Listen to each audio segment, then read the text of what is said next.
Friends, Hindi recorded channel में आप सभी का स्वागत है।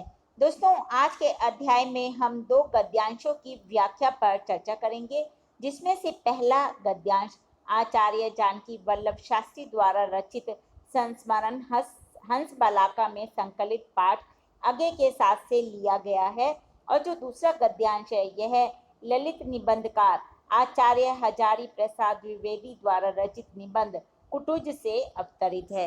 तो चलिए दोस्तों, शुरू करते हैं अपना आज का अध्याय और जानते हैं आगे के साथ पाठ और कुटुज निबंध के गद्यांशों की व्याख्या। पहला जो मैं गद्यांश पढ़ रही हूँ ये हमने लिया है अज्ञे के साथ।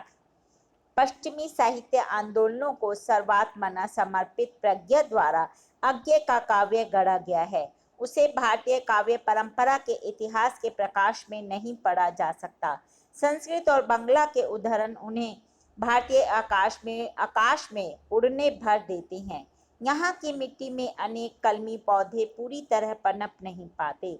उनके द्वारा खिलाए गए रंगारंग फूल यहाँ के नासपुटों में पल भर को चौंकाने वाली गंध जरूर भरते हैं, पर वे आत्मा को वह रस नहीं देते जो भारत की अपनी प्रत्यभिज्ञा है। सच तो यह है कि चिदविलास या शिल्प संतुलित अभिनव बुद्धि वैभव ही है जो नित्य नए प्रयोगों से हिंदी को नई शक्तिमत्ता प्रदान करता रहा है। और सबसे बड़ा सच यह है कि संस्कृत बंगाल की चाहे जैसी जानकारी मुझे हो, मगर अंग्रेजी की आधी अधूरी जानकारी अज्ञेय साहित्य की चौंध को आत्मसात करने में मेरी बहुत बड़ी बाधा रही है। जिसने मॉडर्न इंग्लिश प्रोज का मर्म नहीं समझा वह अज्ञेय की अंग्रेजी हिंदी के मजे भी नहीं ले सकता। वेस्टलैंड के खंडित बिंबों के ढेर से गुजरने वाली भारतीय आत्मा ह्रास, विघटन, अवसाद और मृत्यु भाव के मुलम्मे को नई चेतना की गरम राख से घिस घिसाकर छुड़ा सकती है। तो दोस्तों, ये हमने जो अभी गद्यांश पढ़ा, इसको पढ़ने से हमें ज्ञात होता है कि इसमें लेखक पर अज्ञेय जी का बड़ा गहरा प्रभाव था। वो उनकी लेखनी के विषय में हमें बताते हैं। जो अभी हमने पंक्तियां पढ़ी, यह आचार्य जानकी वल्लभ शास्त्री द्वारा रचित संस्मरण हंस बालिका में संकलित पाठ अज्ञेय के साथ से अवतरित है। दोस्तों, इस संस्मरण में शास्त्री जी ने प्रयोगवादी कवि तार सप्तक के प्रवर्तक सच्चिदानंद हीरानंद वात्स्यायन अज्ञेय का महिमा खंडन किया है। शास्त्री जी ने अज्ञेय के व्यक्तित्व का सूक्ष्म विश्लेषण करते हुए अपने मन में छुपे हुए उनके व्यक्तित्व के प्रति अनायास ही स्फुरित हुए आकर्षण को आकार दिया है। अब दोस्तों, हमने यह अवतरण तो पढ़ लिया, लेकिन इसमें हमने देखा है कि बहुत से ऐसे शब्द आए हैं जिनके अर्थ यदि हमें नहीं मालूम होंगे तो उनकी व्याख्या करना हमारे लिए असंभव सा हो जाएगा। अब पहला शब्द है सर्वात्मना, जिसका अर्थ है सभी मन से।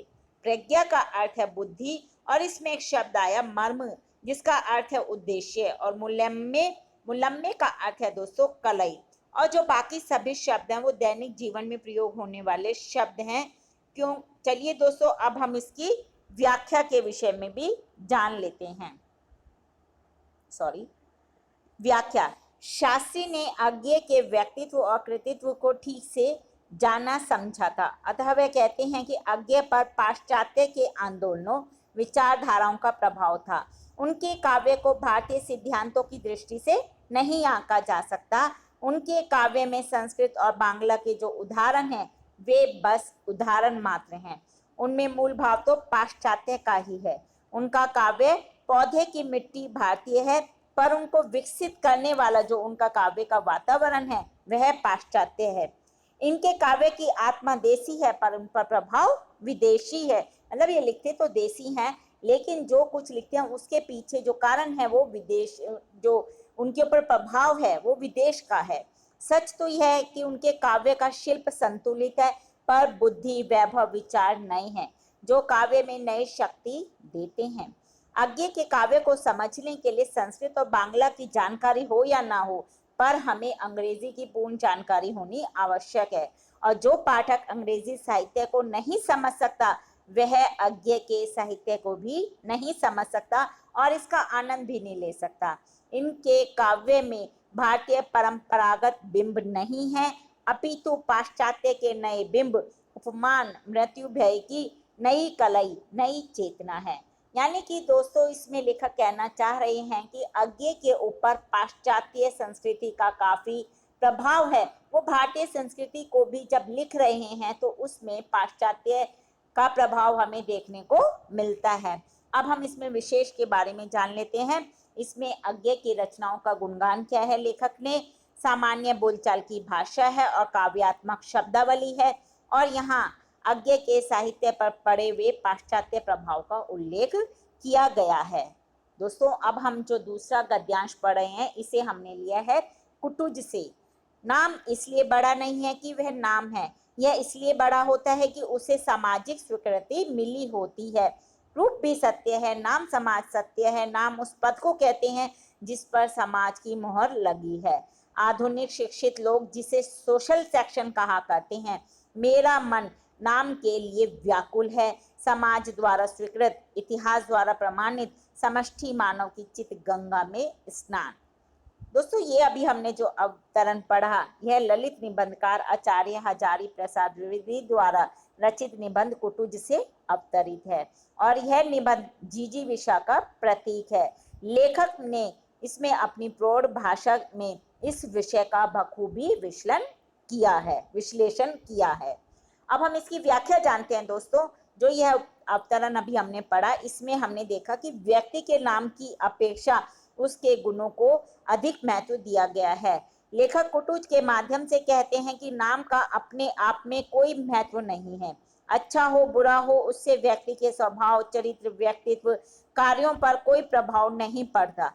फिर भी नाम का क्यों महत्व है? इसका कारण है कि उसके पीछे समाज की स्वीकृति होती है। नामकरण संस्कार के समय हाई स्कूल के प्रमाण पत्र में जो नाम लिखा जाता है उसी से लोग उस व्यक्ति को पुकारते हैं। जैसे हम किसी वृक्ष को नीम का पेड़ कहते हैं, नीम के पेड़ को नीम का पेड़ कहते हैं, और यदि कोई अन्य व्यक्ति उसे पीपल का पेड़ या फिर कोई अन्य नाम से पुकारता है तो हम कहेंगे कि देखो ये तो पागल है, इसे नीम का पेड़ कह रहा है, नीम के पेड़ को पीपल कह रहा है। उसी तरह नाम का है, जिसका जो नाम है उसको यदि उस नाम से ना पुकार कर कुछ और बोला जाए तो लोग उसे समझेंगे कि या तो इसका नाम नहीं मालूम या नाम पता है और फिर ये नहीं पुकारा तो यह पागल है। रूप सौंदर्य की कसौटी अलग अलग हो सकती है। कोई व्यक्ति एक को सुंदर लगता है तो दूसरे को वही व्यक्ति कुरूप लगता है। जैसे लैला को पूरी दुनिया काला समझती थी लेकिन वही मजनू के लिए काफी सुंदर थी। अतः रूप का संबंध व्यक्ति से है लेकिन नाम का संबंध समाज से है। दोस्तों अब हमने इसकी व्याख्या के विषय में तो जान लिया। इसमें लेखक विशेष तौर पर क्या कहना चाह रहे हैं कि कुटुज जो है यह जिजीविषा का प्रतीक है और यह एक प्रेरक निबंध है। तत्सम शब्दावली और विश्लेषणात्मक शैली का इसमें प्रयोग किया गया है। व्यक्ति की पहचान नाम से ज्यादा काम से होती है। शेक्सपियर का भी मानना है कि what's there in a name, यानी कि नाम में क्या रखा है, लेकिन फिर भी व्यक्ति को सिर्फ नाम से ही जाना जाता है। तो दोस्तों ये हमने जानी आज के अध्याय में अज्ञेय के साथ और कुटुंब के दो गद्यांशों की व्याख्या। हिंदी भाषा के और भी प्रमुख विषयों पर हम आगे के अध्याय में समय समय पर चर्चा करते रहेंगे, लेकिन उनको सुनने के लिए आपको मेरे इस चैनल को लाइक और सब्सक्राइब करना होगा। धन्यवाद दोस्तों, आपका दिन शुभ हो।